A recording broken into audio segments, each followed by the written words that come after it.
Hello, welcome to part 2 of my kit bashing project where I'm working on a sci-fi plane. Part 1, we covered the basic construction of the sci-fi aircraft. This was very much a design project.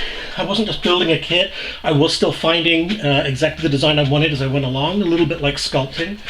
I spent a lot of time on the canopy, because the original idea was to basically put some version of the Mosquito canopy on there. And I did work on that quite a bit. However, I lost it. It fell into the clutches of the carpet monster. I looked over it, but interestingly, one of the things that was bothering me when I was building up the model was I didn't want it to look too much like a Mosquito. So being forced to not use the Mosquito cockpit was actually not a bad thing. So I looked for alternatives. I had a lot of canopies. I used a Mustang, P51 Mustang, 72nd scale canopy, sanded that down so it was much lower profile.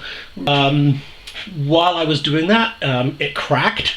I did have another one, which I was going to use, but in sort of test fitting it and looking at it, felt a little bit domey, and it actually looked a little bit like a Gloucester Meteor, which isn't a bad thing, great looking plane, but it was looking a little bit domey, and I wasn't entirely happy with it.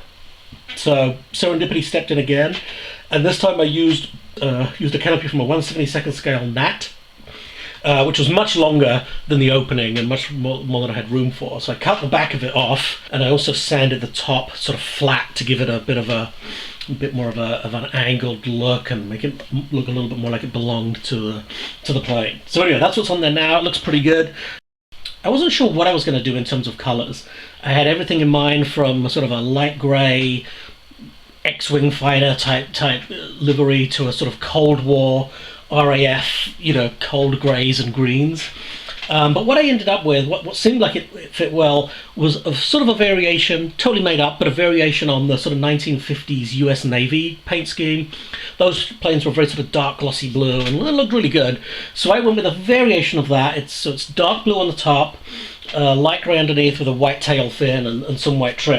Added a few more details since the construction, some intakes underneath the engines, a couple of details on the sides of the engine. Did a lot more sanding just to kind of, make it look like a reasonably respectable model. I used Tamiya white trim, which is great stuff. If you haven't used it, you get a roll of it and you have thicknesses from 1/4 of an inch down to as thin as you could physically make it.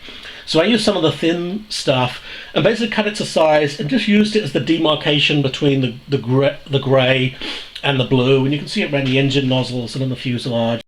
And again, I should back up. A little bit of the color scheme was influenced by the decals that I had, by the transfers that I had. I had lots of sort of marine planes and US Navy. One big thing I had to figure out was I needed the decals to read. Because I had this very dark blue upper surface, a lot of the markings I had weren't really going to show up. So that sort of influenced me a little bit. Probably would have done that a little differently had I thought about it. Once all the decals were on, water slide decals, I gave it a coat of matte varnish. And then once that was on there, I added some Electra Set Transfers. Years ago, I had some great sheets of this stuff that were just lines and decimal points and squares and just, kind of punctuation. Just absolutely fantastic. I haven't been able to get hold of any of those, but you can still get a lot of that sort of stuff on a sheet of regular lettering. Even the I's on the dots of I's and J's are really good. It has to be matte for those to really stick. You rub them down and then you burnish them in to make sure they stay. So just put some of those strategically over it, some black dots, some white dots, some lines, bits and pieces, making it help look a bit more functional. I did some very basic weathering using thin down black enamel paint, very thin down, just with white spirit. Put it in the recesses, some just streaking coming out of the intakes and exhausts and that sort of stuff. The other thing I did was I took some cotton buds. So you get cotton bud, you basically dab it in some paint till it's not there's not too much paint on there, it's pretty dry, and then using a post-it note or a piece of very, very thin paper, the actual paper that comes with Electra Set Transfers is good.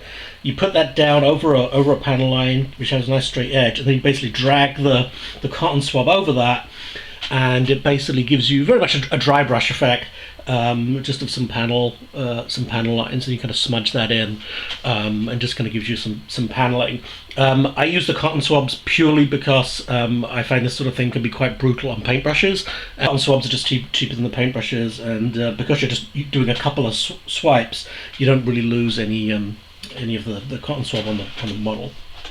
The last piece of weathering I did was I just used an HB pencil and a straight edge, and just drew in a couple of panel lines here and there. On the decal sheet from the good old Mosquito, it had some serial number lettering on the side, and I thought a couple of things that looked good were 2 letter Ys.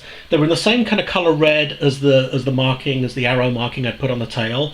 So I just put them underneath the wings just to kind of break up the otherwise grey, flat grey coloring there. Not quite sure what they are, and I kind of tie the thing together a little bit. So yeah, that's pretty much it. I've put some shots here you can see of the finished model, just photographed a little nicer than in my on my messy desk, and it actually came out pretty good. I'm pretty happy with it. It was a fun thing to do, and now it's done. On to the next one. I've just started posting to YouTube, so any feedback would be very much appreciated. I hope this video is kind of interesting. These are kits that are kind of just lying around that weren't going to get built any other way, so I just thought let's mix and mash some stuff up and have a little bit of fun. So again, hope you enjoyed the video. Let me know one way or another, and I'll see you soon.